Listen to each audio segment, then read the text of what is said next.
Men aren't hiding from rifles anymore, they're hiding from the sky. How did we hunt the Russians as we were watching Bakhmut? So we used a drone called the Mavic 3T. And the cool thing about the 3T is it has all the capabilities of a 3, but added on with a thermal camera. It has a thermal camera to identify and find targets kilometers away using their thermal signature. We can see their bodies heat up. We can see the steam rising from their bunkers where they're cooking coffee. We can see the engines of their vehicles glow. And when we would find them, 30 seconds later, almost certainly, there would be artillery or mortar rounds coming their way. And if that didn't do the trick, we would go in there with a precision strike of a frag grenade on their heads. Or send an FPV their way to go and strike them directly. We'd also find them from them using their flashlights. When you have the 3T and you have the thermal vision, you also have a daytime camera. So one trick we would do is have both the cameras turned on at the same time and have a split screen. So that way we can see their thermal signature as well as their complacency by using flashlights for a couple seconds. You know, even red lens, we can find them. So a lot of times the Russians would move one place to another. It would take about a minute, 100 meters. And they want to be careful not to step on mine. They want to be able to find their way. They don't want to get lost and be outside for too long. The sky's watching. So they would use flashlights to get by a little bit quicker. And that's when we catch them. And this also goes, even if they have a thermal cloak, it's not going to protect them. They have that flashlight, they're toast. We knew that they like to go and take the paths that they would have the most mobility in. The paths that didn't have a bunch of rubble or mines or who knows what in the field. They want to take the quickest routes despite the danger of being watched. So we catch them there. There's only one main road out of Bakhmut that would come our direction. That was the main supply route. So after locking down the front line, we would scan up to that road and zoom in with our camera, our thermal and our daytime camera, looking for flashlights, looking for movement. There's no way out of that MSR unless you came to Ivanivska, which is about a 5-minute walk, which is way too long to be spending out in the front line, out among the stars. Yibash, it means fire.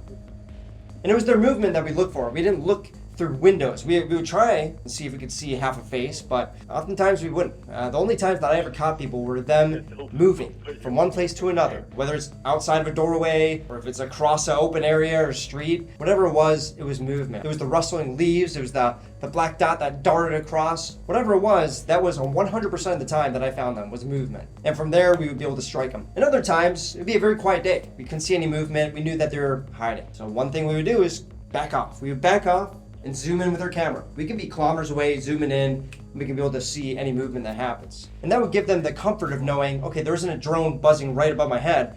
They look at the window, they can't see anything because I'm so far away. And then they go outside to take a piss. They would go outside, stretch their legs or get on the radio, do whatever. And that's when we catch them. We catch them being complacent, not knowing that we have a drone, and even though they can't hear us, we are there. We are always watching. There's never a second on the front line that isn't being watched by either a Mavic or a fixed-wing long reconnaissance drone. We exist 24/7, always, for the last couple years. Another unique way that we would hunt them is using the animals that were around. A lot of times there were dogs scavenging for dead bodies or whatever it is, food. And at nighttime when the Russians would cook up some food in their bunker, the smell would exit and the dogs would come running in. Whether they're barking at him, chasing him down, or just going in there, we knew exactly why they were doing that. There's some commotion, there's something happening, and the Russians are causing it. So I would follow the dogs and see where they're going. So when they hear commotion, they dart their ears and they look that way.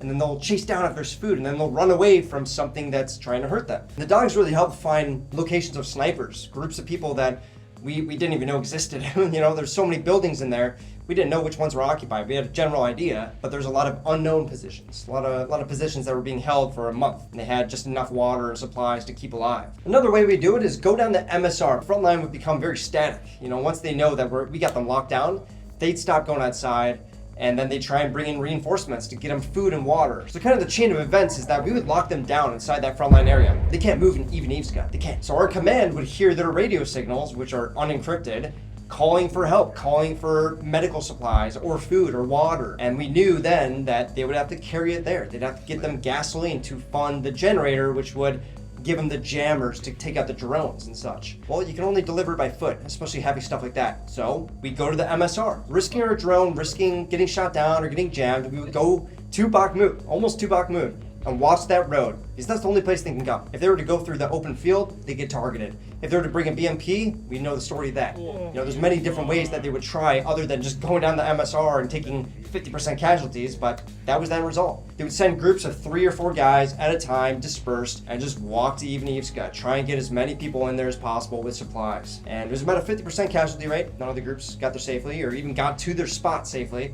A lot of times they'd be in the rear of Ivanivska when they're supposed to get to the very front, a kilometer ahead. but they already took 50%.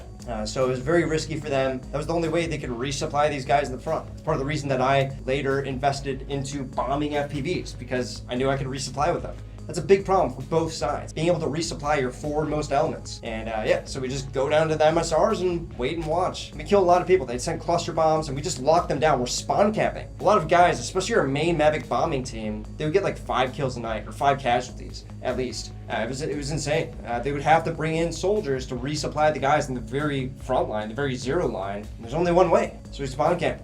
So when the frontline guys are saying, we're starving, we have no water, we have nothing, we need to get resupplied or else we're gonna die of thirst or something, their morale is lower. And then those guys who come to resupply them get hit, their morale is even lower. They can't even exit. If they try and run away to Bakhmut because they're gonna die in a day from thirst, we also catch them, we also kill them. It's pointless, and we destroy their morale, and that's the idea of it. And it's sad. I mean, like, no human should go through that. But it's war, and that's the job that everybody has. Some people have to go to the zero line. Some people are drone operators, and that's kind of how that works. You also look for trash. Russians are pretty dirty. They like to throw trash everywhere. They like to throw anything they're done with, and they don't want to keep in the bunker to, have rats eat and come. They just toss it outside. We'd find all sorts of stuff right outside their dugout, whether it's like empty water bottles or trash bags full of stuff. They made it pretty simple for us. We'd also find them with patterns. What times of the day do they like to move? Okay, morning and evening. That's when they like to move. So, okay, we definitely stay observant on that MSR at that point. And also the front line, we have multiple Mavic teams working, and we sector it off and we say, which area are we gonna be reconnaissance? And all the mortar teams are ready, they wake up in the morning, they're drinking coffee, and they're ready to get, their first kill of the day. It's like pretty crazy. Drones lock down the entire place. Nobody can move, nobody can be outside for 30 seconds. If you are, you're going to die. Ammunition as well. Like, if you want to hit people with 60mm mortars, you have to be 2 kilometers from them. But you're not 2 kilometers from us when you are in Bakhmut. You have to get to Ivanivska, and then you have to bring those rounds with you. And then if you don't have enough rounds after a couple days, you have to go resupply it, or else what are you doing there? And then the morale starts coming in. It's okay, I'm sitting here, I've got a 60mm mortar, I've got no ammunition. Nobody can come here, all the resupply guys are dead, and I have no food or water. I'm going to die because I ran out of ammunition and there's nothing I can do here. Like, why am I here? And people start to panic. They start to surrender. And one way that we make them surrender is a little silly. I never did it, but I watched it happen a couple times, is dropping a speaker on their base saying, surrender. Freaking hands up, walk towards us. You can surrender, spare your lives. And some people took that up, which I find interesting. So yeah, that's all I want to say today. That's how we spawn camped the Russians, and that's how we hunted them at nighttime. And the reason I want to share it isn't because everybody's going to go to war, okay, but it's because drones. This is the game changer. You're not going to be seeing so many CQB videos coming out of Ukraine. That's pretty rare nowadays. You're going to be seeing a lot of drone footage, and I want to explain a little bit of what that's like. It's not interesting, but it is war. A 100% war. This is how war's fought. When you see people getting bombarded, when you see people getting hit by FPVs, there's always a reconnaissance pilot flying a drone, watching these MSRs, flying during the morning and evenings, following the patterns, looking for movement, having both of the screens, daytime and this, looking for flashlights, looking for thermal, looking for complacency. This is how it's done. It's done live. Hopefully you understand. Hopefully I explained it well. And anyway, guys, thanks for listening. Really appreciate it. Drones are important. If you want to pick up the shirt, you guys can buy it. bunkerbranding.com. I'll put the link in the description, and I'll see you guys in the next one. All right? Peace.